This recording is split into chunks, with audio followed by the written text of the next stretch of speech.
Hi all, അസ്സലാമു അലൈക്കും. Welcome back to Silnas kitchen. ഇന്നത്തെ റെസിപ്പി ഗോതമ്പ് പൊടി വെച്ച് നല്ല ടേസ്റ്റി ആയിട്ടുള്ള നല്ല സോഫ്റ്റ് ആയിട്ടുള്ള പഞ്ഞ് പോലൊരു അടിപൊളി ഇടിയപ്പത്തിൻ്റെ റെസിപ്പിയാണ്. അപ്പോൾ ഞാനിതെങ്ങനെയാണ് തയ്യാറാക്കിയിട്ടുള്ളതെന്ന് അറിയാനായിട്ട് വീഡിയോ സ്കിപ്പ് ചെയ്യാതെ മുഴുവനായിട്ടൊന്ന് കണ്ടേക്കണേ. റെസിപ്പിയിലോട്ട് കിടക്കുന്നതിന് മുമ്പായി സിൽനാസ് കിച്ചൺ ചാനൽ ആദ്യമായിട്ട് കാണുന്നവരാണെങ്കിൽ പ്ലീസ് ഒന്ന് സബ്സ്ക്രൈബ് ചെയ്തേക്കണേ. ഒപ്പം തന്നെ ഈ വീഡിയോസ് നിങ്ങൾക്ക് ഇഷ്ടപ്പെടുകയാണെങ്കിൽ ഒരു ലൈക്ക് ചെയ്യാനും മറക്കരുത്. ഇനി നമുക്ക് റെസിപ്പിയിലോട്ട് കിടക്കാം. അപ്പോൾ ആദ്യം തന്നെ ഈ ഒരു ഇടിയപ്പത്തിന് വേണ്ടിയുള്ള മാവൊന്ന് നന്നായിട്ട് ചൂടാക്കി എടുക്കുന്നുണ്ട്. അതിനായിട്ട് ഒരു പാൻ സ്റ്റൗവിലേക്ക് വെച്ച് ഫ്ലെയിം ഓൺ ആക്കി കൊടുത്തു. എന്നിട്ട് അത് ലോ ഫ്ലെയിമിൽ ഇട്ട് കൊടുത്തതിന് ശേഷം അതിലേക്ക് 250 ml കപ്പിൻ്റെ അളവിൽ 3 കപ്പ് അളവിലുള്ള ഗോതമ്പ് പൊടിയാണ് ഇട്ട് കൊടുക്കുന്നത്. ഇനി ഇത് നന്നായിട്ട് ചൂടായിട്ട് വരണം. ഈ പൊടി ഒരുപാട് നല്ലപോലെ ചൂടായിട്ട് കളറൊന്നും മാറി വരേണ്ട ആവശ്യമൊന്നുമില്ല. പൊടി നന്നായിട്ട് കൈകൊണ്ട് തൊട്ട് നോക്കുമ്പോൾ ചൂടായിട്ടിരിക്കണം. അതാണ് അതിൻ്റെ കറക്റ്റ് പരുവം. അപ്പം ഞാനിപ്പോൾ ഈ ഒരു മാവിൻ്റെ എല്ലാ ഭാഗവും ഒരുപോലെ നന്നായിട്ട് ചൂടായി കിട്ടാൻ വേണ്ടിയിട്ട് നന്നായിട്ട് ഇളക്കി കൊടുക്കുന്നുണ്ട്. ഇതുപോലെ നന്നായിട്ട് ഇളക്കി കൊടുത്താൽ മാത്രമേ എല്ലാ ഭാഗത്തും ഒരുപോലെ ചൂടായിട്ട് വരുള്ളൂ. അതുപോലെ തന്നെ ഇത് ലോ ഫ്ലെയിമിൽ ഇട്ടിട്ട് വേണം നന്നായിട്ട് ചൂടാക്കി എടുക്കാനായിട്ട്. അല്ലാന്നുണ്ടെങ്കിൽ പൊടിയുടെ കളറൊക്കെ മാറി കരിഞ്ഞു പോകും. ഇപ്പം ഞാനിത് നല്ലപോലെ ഇളക്കി കൊടുത്തിട്ടുണ്ട്. ഇനി കൈവച്ചിട്ടൊന്ന് തൊട്ട് നോക്കാം. ഇപ്പോൾ ഇതാ നല്ല പോലെ പൊടി ചൂടായിട്ടുണ്ട്. ഇത്രയും മതി. ഇനി ഇതിൻ്റെ ഫ്ലെയിം ഓഫാക്കി കൊടുക്കാം. ഓഫാക്കിയതിന് ശേഷം ഉടനെ തന്നെ വേറൊരു പാത്രത്തിലേക്ക് മാറ്റണം. അല്ലാന്നുണ്ടെങ്കിൽ അതിൽ തന്നെ വെച്ചിരുന്നാൽ കരിഞ്ഞു പോകും. ഇനി ഇതിലേക്ക് ആവശ്യത്തിനുള്ള ഉപ്പിട്ട് കൊടുക്കാം. എന്നതിന് ശേഷം വീണ്ടും ഇത് നല്ലപോലെ ഈ ഒരു പൊടിയിൽ ഉപ്പുമായിട്ട് നന്നായിട്ട് മിക്സ് ചെയ്തിട്ടെടുക്കണം. ഇങ്ങനെ ചെയ്യുന്നത് പൊടിയുടെ എല്ലാ ഭാഗത്തേക്കും ഉപ്പ് കറക്റ്റായിട്ട് എത്താൻ വേണ്ടിയാണ്. ഇനി ഇതിലേക്ക് ഒഴിച്ചു കൊടുക്കുന്നത് നല്ല പോലെ തിളപ്പിച്ച വെള്ളമാണ്. ആ ഒരു വെള്ളം ഇതിലേക്ക് 1/2 കപ്പ് അളവിലാണ് ആദ്യം ഒഴിച്ചു കൊടുക്കുന്നത്. എന്നിട്ട് ഈ മാവ് നല്ല പോലെ ഇളക്കി കൊടുത്തതിന് ശേഷം വെള്ളം പോരാതെ വരുവാണെങ്കിൽ മാത്രം വീണ്ടും ഒഴിച്ചു കൊടുക്കാം.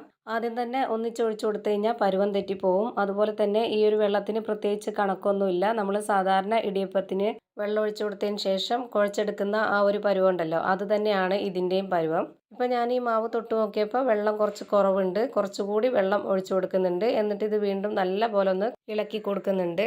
ഈ ഒരു മാവ് കുഴച്ചിട്ടെടുക്കുമ്പോൾ ആ ഒരു ചൂടോടെ തന്നെ കുഴച്ചെടുക്കാൻ വേണ്ടി നോക്കുക. എന്നാലേ മാവ് നല്ല സോഫ്റ്റായിട്ട് സ്മൂത്തായിട്ട് കിട്ടുള്ളൂ. ഇപ്പോൾ ഈ ഒരു മാവിൻ്റെ വെള്ളത്തിൻ്റെ അളവ് കറക്റ്റാണ്. ഇത്രയും മതി. ഇനി നമുക്കിത് നല്ല പോലെ ഒന്ന് കുഴച്ചിട്ടെടുക്കാം.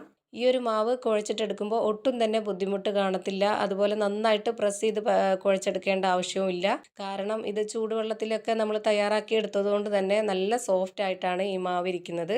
ഇതുപോലെ മാവ് നന്നായി കുഴച്ചെടുത്തിട്ട് ലാസ്റ്റ് ആകുമ്പോഴത്തേക്ക് കുറച്ച് ഓയിലും കൂടെ ഒഴിച്ചിട്ടാണ് ഞാനിപ്പോൾ ഇത് നല്ല പോലെ കുഴച്ചിട്ടെടുത്തിട്ടുള്ളത്. ഇനി നമുക്ക് ഇതിൽ നിന്ന് കുറച്ച് മാവ് എടുത്തിട്ട് സേവനാഴിയിലേക്ക് ഇട്ട് കൊടുക്കുന്ന ആ ഒരു പരുവത്തിലേക്ക് ആക്കി എടുക്കാം. എന്നിട്ട് ഇതുപോലെ സേവനാഴിയിലേക്ക് ഇട്ട് കൊടുക്കാം. അപ്പോൾ ഞാനിതിൻ്റെ ഈ ഒരു 1/4 ഭാഗം വരേക്കും മാവ് നിറച്ച് കൊടുത്തിട്ടുണ്ട്. എന്നിട്ട് ഇതിൻ്റെ അടപ്പ് വെച്ചിട്ടൊന്ന് അടച്ചു കൊടുക്കാം. എന്നിട്ട് ഇടിയപ്പത്തിൻ്റെ തട്ടിൽ കുറച്ച് ഓയിലോ എണ്ണയോ ഒന്ന് സ്പ്രെഡ് ചെയ്ത് കൊടുത്തതിന് ശേഷം കുറച്ച് തേങ്ങ ചിരകിയതും കൂടെ ഇട്ട് കൊടുത്തിട്ട് ഇതുപോലെ നന്നായിട്ടൊന്ന് പിഴിഞ്ഞു കൊടുക്കുന്നുണ്ട്.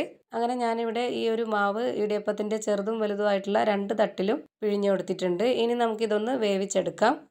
ഇതൊന്ന് വേവിച്ചെടുക്കാനായി ഇടിയപ്പത്തിൻ്റെ ചെമ്പിൽ വെള്ളം വെച്ചതിന് ശേഷം ഇതിലേക്ക് ഇറക്കി വെച്ച് കൊടുക്കുന്നുണ്ട്. എന്നിട്ട് ഇതൊന്ന് അടച്ചു വെച്ചിട്ടൊന്ന് വേവിച്ചെടുക്കാം. മാവ് പകുതിയോളം വെന്തിരിക്കുന്നത് കൊണ്ട് തന്നെ ഇനി ഒരുപാട് നേരിട്ട് വേവിച്ചെടുക്കേണ്ട ആവശ്യമൊന്നുമില്ല. ഒരു 10 മിനിറ്റ് നേരത്തേക്ക് ഒന്ന് വേവിച്ചാൽ മതിയാവും. അപ്പോഴേക്ക് നമ്മുടെ അടിപൊളി സോഫ്റ്റ് ആയിട്ടുള്ള പഞ്ഞ് പോലൊരു ഇടിയപ്പം വെന്ത് കിട്ടും.